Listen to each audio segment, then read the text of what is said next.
Good morning students. आज हम लोग एमकॉम ABST फाइनल में कॉस्ट एनालिसिस एंड कंट्रोल जो हमारा सब्जेक्ट है उसका हम चैप्टर पढ़ रहे हैं भेदात्मक लागतों पर आधारित निर्णय। भेदात्मक लागत आधारित निर्णय करने के लिए हमने पहले पढ़ा था उत्पादन स्तर में परिवर्तन करने पर इस विक्रय स्तर को स्वीकार किया जाए। इसके बाद हम लोग सेकंड निर्णय ले रहे हैं कम मूल्य पर कोई प्रस्ताव स्वीकार करना।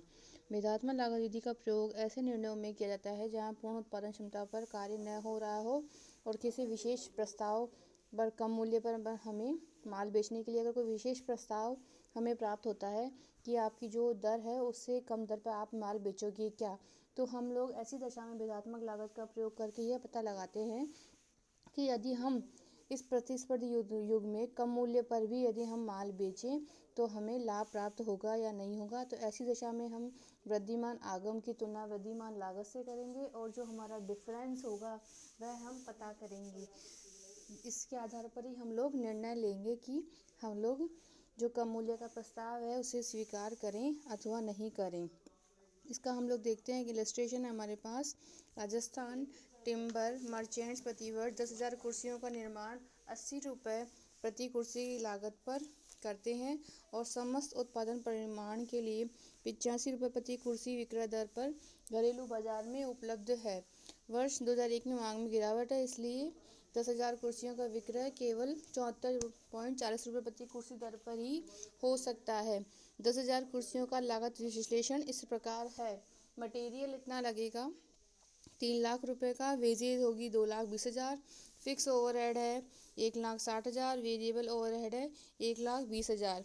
विदेशी बाजार के अन्वेषण से ज्ञात हुआ कि 71.10 रुपये प्रति कुर्सी की दर से 20,000 कुर्सियों का विक्रय हो सकता है। प्रत्येक बार 10,000 कुर्सियों या उसके भाग के निर्माण पर मूल स्थायी व्ययों में 10% की वृद्धि होगी। क्या विदेशी बाजार को हथियाना लाभप्रद होगा अथवा नहीं होगा। इस प्रकार हम लोग देखते हैं कि स्टूडेंट्स प्रेजेंट पोजीशन लेंगे हम लोग और प्रपोज सिचुएशन लेंगे। प्रेजेंट में हम लोग 10,000 इकाइयों का उत्पादन कर रहे हैं और प्रपोज में हम 20,000 में और अतिरिक्त इकाइयों का विक्रय का ऑफर आया है विदेशी बाजार में, तो हमारा प्रपोज हो जाएगा 30,000 इकाइयाँ। तो हम लोग देखते हैं कि वेरिएबल कॉस्ट क्या लगेगी। 3 लाख लग रही है हमारी 10,000 पर, तो हम लोग देखेंगे 30,000 पर हमारी तिगुनी हो गई है 9 लाख रुपए। इसी प्रकार लेबर को भी हम 3 गुना कर लेंगे, 2,20 से 6,60,000 हो जाएगा। वेरिएबल ओवरहेड भी 1,20 से 3,60,000 हो जाएगा और फिक्स ओवरहेड हमारा इसमें बताया गया है कि हर 10,000 पर 10% की वृद्धि होगी।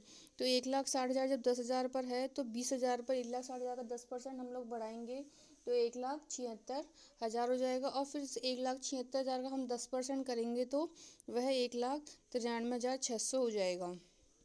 इस प्रकार हम देखते हैं कि हमारी टोटल कॉस्ट का इंक्रीमेंटल आ गया है 13,13,600। अब हम लोग रेवेन्यू देखेंगे। अभी हमारी डोमेस्टिक सेल है 74.40 रुपये के हिसाब से 10,000 इकाइयों की, तो हमारी सेल हो गई 7,44,000 10,000 इकाइयों पर। प्रपोज सिचुएशन में भी 10,000 पे यही है। अगर हम इसके आगे 20,000 इकाइयों का करते हैं तो हमारी सेल वैल्यू हो जाएगी 71.10 रुपये। तो हमारी उस वक्त सेल हो जाएगी 14,22,000। तो अब हम लोग देखते हैं कि प्रेजेंट पोजीशन 10,000 में तो हमारी 7,44,000 रुपये है और प्रपोज पोजीशन में हो गई है हमारी 21,66,000। इस प्रकार हमारी सेल का हम लोग डिफरेंस देखते हैं तो वो आ गया है 14,22,000। हमारी टोटल कॉस्ट है 13,13,600। तो हमारा जो प्रॉफिट या लॉस हम लोग देखते हैं, हमारे पास 1,08,400 प्रॉफिट आया है इस प्रकार।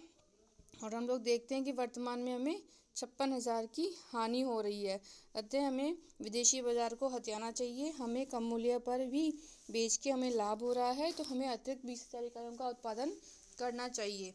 इसके बाद हम लोग एक नेक्स्ट इलस्ट्रेशन देखते हैं। एक कारखाना की 1,000 वस्तुओं की लागत इस प्रकार है।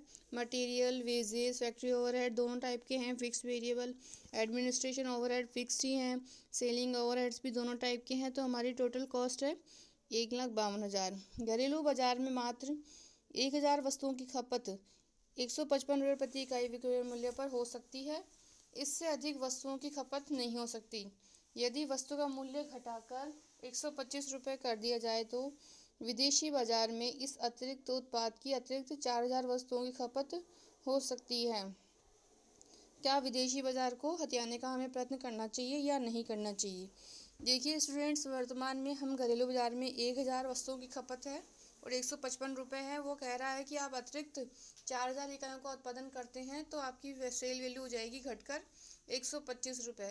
तो ऐसी दशा में आपको विदेशी बाजार के घरेलू बाजार के अलावा विदेशी बाजार को अपनाना चाहिए या नहीं अपनाना चाहिए। तो हम लोग भेदात्मक लागत के आधार पर निकालेंगे। Statement showing differential cost and incremental revenue.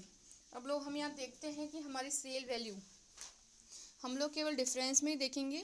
हम लोग एक्स्ट्रा 4000 इकाइयों का उत्पादन कर रहे हैं तो उसी का हम लोग स्टेटमेंट बना रहे हैं। 4000 हमारी सेल वैल्यू है तो 4125 रुपये के हिसाब से हो गई है हमारी सेल 5 लाख रुपए। इसके बाद हम लोग डिफरेंशियल कॉस्ट देखेंगे। मटेरियल है हमारा 40,000 रुपये, यह 1000 इकाइयों का है तो हमारी 4000 इकाइयों का हो गया है 1,60,000 रुपये। इसके बाद हम लोग वेजेस देख रहे हैं, यह भी हमारी 36,000 1000 इकाइयों का है तो 4000 का हो गया 1,44,000। फैक्ट्री ओवरहेड्स भी हम लोग देखते हैं कि फिक्स्ड है, वो तो चाहे 1000 का करो चाहे 4000 का करो तो उसे हम शामिल नहीं करेंगे डिफरेंशियल कॉस्ट निकालने में। हम लोग केवल वेरिएबल्स को ही लेंगे। वेरिएबल है 20,000 रुपये फैक्ट्री ओवरहेड, 1000 इकाइयों के तो 4000 के हो गए 80,000। सेलिंग ओवरहेड भी हम लोग इस प्रकार निकाल लेंगे, केवल वेरिएबल वाला पार्ट लेंगे, 64,000 रुपये हो गए हैं। इस प्रकार हमारी टोटल कॉस्ट आ गई 4,48,000 और वैल्यू सेल वैल्यू है 5 लाख। तो हमारा डिफरेंशियल ये प्रॉफिट हो गया है 52,000। इस प्रकार हम लोग देखते हैं कि हम 4000 अतिरिक्त इकाइयों का निर्माण करेंगे तो हमें 52,000 रुपये का अतिरिक्त प्रॉफिट होगा। अतः हमें इस प्रस्ताव को स्वीकार करना चाहिए। Thanks student.